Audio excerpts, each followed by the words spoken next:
তাহলে সব কিছুর মালিক কে? আল্লাহ। কয়জন? মালিক কয়জন?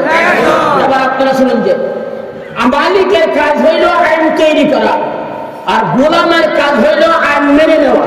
কথা কয় না ঠিক কিনা? আসমান জমিনে যা কিছু আছে সব কার গোলাম? মালিক কয়জন? রাফামাইয়া পূর্বে তগুতের ব্যাখ্যা হয়েছে আল্লাহর আইনের বাইরে যত আইন পৃথিবীতে আছে সমস্ত আইনকে লাঠি দিয়া একমাত্র আল্লাহর আইনের সামনে আত্মসমর্পণ করার নাম হচ্ছে ঈমান। আল্লাহু আকবার। এবার তাফসীর আমরা শুনুন যে আশ্চর্য হয়ে যাবে। তাহলে আল্লাহর আইন কি জানার দরকার আছে না নাই? আল্লাহর আইন হলো 30 সূরা কোরআন শরীফ। সুবহানাল্লাহ। এই কথা কেন বলতেছি বুঝাইবেন। আমরা দেশে তো যারা ইউনিভার্স করে অ্যাডভোকেট করে, আসলে অ্যাডভোকেট তৈরি হয় মাদ্রাসা, কলেজ ইউনিভার্সিটি অ্যাডভোকেট তৈরি হয় না, এগুলো সব জালেম তৈরি হয়। কথা বলেন না কেন? কথা ঠিক না বেশি মুখে হাসি অন্তরে বিষ, তার নাম হচ্ছে পলিটিক্স। কথা হয় না, কথা হয় না। আল্লাহ আইন হলো 30 সূরা কোরআন শরীফ। আল্লাহু আকবার বলেন। আচ্ছা, এই 30 সূরা কোরআন শরীফ আমরা পাইছি কার মাধ্যমে? আল্লাহু আকবার। একমাত্র নবীর মাধ্যমে। নবীর কথা সত্য না মিথ্যা? নবীর কথা সত্য। ভালো করে বুঝুন যে সামনে কত মতো রাখবো। আমি ফুলফুলি বাস করতে আসি, আমাকে যদি আপনারা বলেন হুজুর আপনি কি জীবনে মিথ্যা কথা বলেন নাই, আমি আমার বুকের মধ্যে হাত দিয়া এই চ্যালেঞ্জ করার যোগ্যতা আমার নাই, আমি জীবনে মিথ্যা কথা বলি নাই, আমি সত্যবাদী, আমার সত্যের পক্ষে কোনো দলিল নাই। কথা কয় না ঠিক না? যে বাবা মাকে জন্ম দিয়েছে আমার বাবাও কিন্তু এই কথা বলতে পারবে না আমি জীবনে মিথ্যা কথা বলি নাই। আমার বাবা যে সত্যবাদী, আমার বাবার পক্ষে কিন্তু কোনো দলিল নাই। যে বাবাকে জন্ম দিয়েছে আমার মা কিন্তু বলতে পারবে না আমি জীবনে মিথ্যা কথা বলি নাই। আমার মা যে সত্যবাদী, আমার মার পক্ষে কোনো দলিল নাই।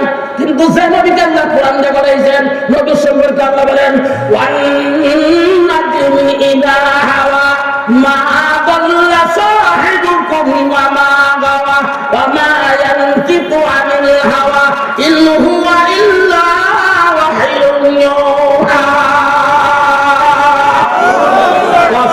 কসমের জন্য নজম্মানি তারকা আল্লাহ আকাশে তারকা দেখো, এই তারকার কসম কে বলতেছি, আমার বন্ধু মোহাম্মদ জন্মের পর থেকে 40 বছর পর্যন্ত আমিন বলে ডাকছ, আমার বন্ধুকে বিশ্বাসী বলছো।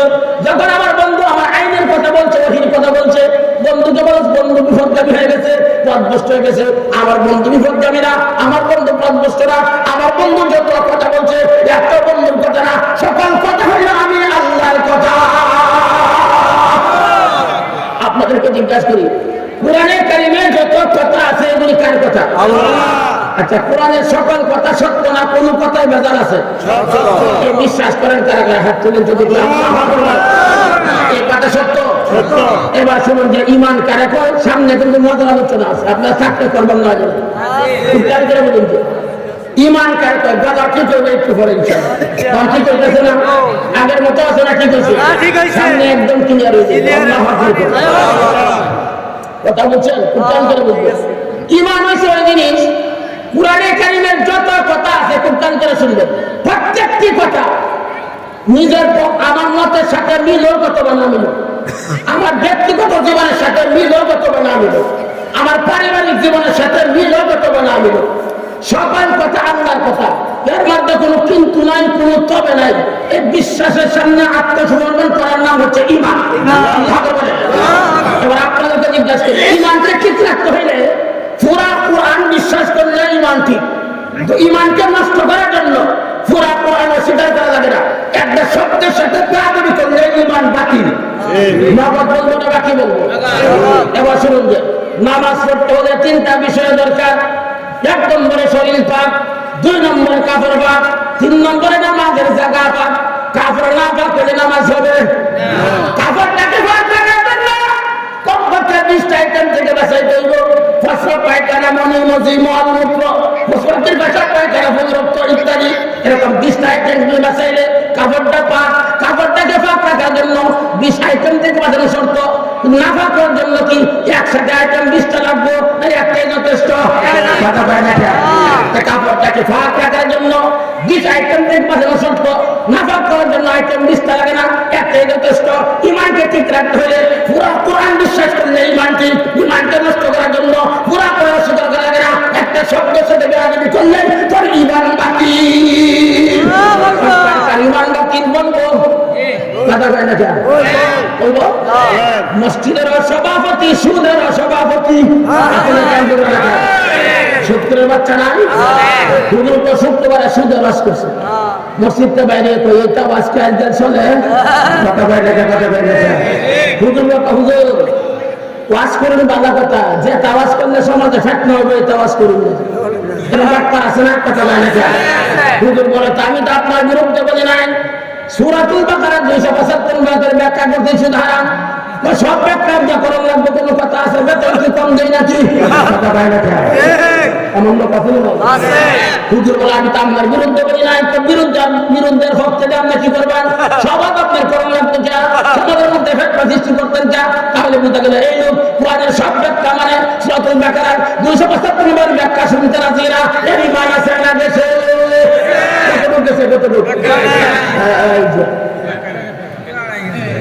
কথা কয় না কথা কয় না আসেনি মসজিদের সভাপতি মসজিদের সেক্রেটারি মুখে দাঁড়িয়ে নাই এমন সেক্রেটারি বাংলাদেশে নাই কতদিন নেতা আছে এই বার্তার দেখবেন মাইকে ভাইজান এই দেশের মধ্যে ইসলাম ছাড়া শান্তি নাই ধর্ম হইতে দাঁড়িয়ে নেই তোর কথা তো এই মানুষ তো মাইছে আলুগুলো রাখুন দেবেন তোর যদি জিজ্ঞাসা করে সুরা পাতে আমার বাবা জানে না তুই কেন নেতা হয়েছে বার্তার করবে কথা কয় না ঠিক না ঠিক তুই যখন ইসলাম ছাড়া শান্তি নাই সব বাতান তুমি বাতান সদর নবাদ দিতে পারছিস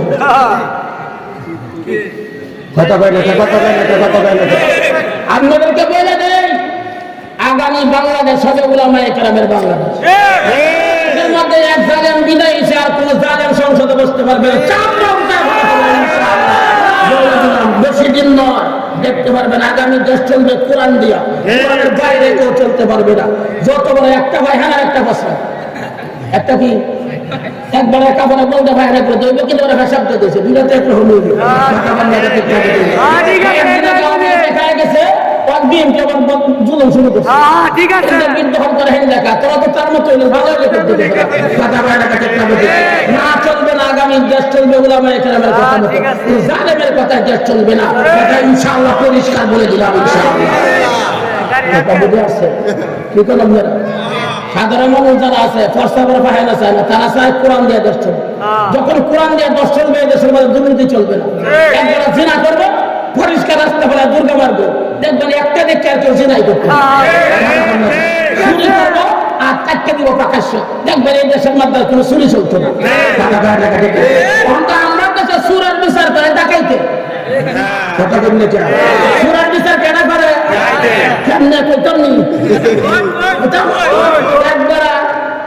একবার ছেলে স্কুলের স্কুলের কেরানির ছেলে স্কুল থেকে এখন কলম চুরি করেছে আর কেরানি সাহেবের কাছে বিচার দিতে চান আপনার ছেলে তো কলম চুরি করিয়েছে কেরানি সবটা ইনচেকটা মারছে ছেলের স্কুলের ফিল্ডের মাধ্যমে জুতা দেয় বাইরে আর কয় তুমি একটা কলম চুরি করে আমার ইনচেকটা মারবার কেন নিয়ে গেছো গতকাল গত অফিস থেকে তোর লাগে 150 কলম নিয়ে গেছি ওই অফিস থেকে চাইনি কার কথা বল না আমরা তো সুরের বিচার করে ডাকাইতে কথা বল না ঠিক হবে এই সুরের ডাকাইতে দেখে চলবো না চলবো ইসলামের কথা কথা বলেন না কেন বাপ্পার এই দেশে চলবে না ঘোষ চলবে না জলম চলবে না কথা বুঝাইতে পারছি কথা বুঝাইতে পারছি সময় কম আলোচনা আমি খুব বিপদ আছি বিপদ বলতে গতকালকে প্রোগ্রাম করছি 3টা তার আগের দিন করছি 4টা আমি একাধিক প্রোগ্রাম করি না কিন্তু আজকের একটা প্রোগ্রাম থেকে আসছে এটা আমার ফিসাবের প্রোগ্রাম যে ফিসাব আমার খেলা বাদ দিছে ও হুজুরের প্রোগ্রাম টাকা পয়সা নিজের দেয় তো ওই জায়গায় একটু আলোচনা করে আসতে হয়েছে এই জন্য দেরি হয়েছে যদি কোনোদিন আসি আপনাদের এলাকায় আর একাধিক প্রোগ্রাম রাখতাম না সন্ধ্যার থেকে দিবে আমি 10টার থেকে 12 একটা যা লাগে ইনশাআল্লাহ আলোচনা করবো কিন্তু কিছু কথা আজকে বলে দিই আল্লাহ বলে তাহলে মসজিদের সেক্রেটারি কিন্তু দাঁড়িয়ে নাই এমন সেক্রেটারি দেশে আছে না নাম বলতে হুজুর দাঁড়িয়ে নাম কি ইসলাম দাঁড়ির নাম ইসলাম না কিন্তু ইসলামে দাঁড়িয়ে আছে যেমন হাতের নাম শরীর না শরীরে হাত আছে বাঁকা হয় না কেন আপনার শরীরে সবকিছু ঠিকঠাক হাতেরটা বাঁকা আপনার তো প্রতিবন্ধী তোর নামাজ ঠিক রোজা ঠিক হজ ঠিক জাকাত ঠিক দাঁড় কেন তোর ইমানটা প্রতিবন্ধী বাঁকা হয় না ঠিক কষ্ট দেখতে পারে একটা ইন্টারভিউ নাই নিতাম ইন্টারভিউ নিতাম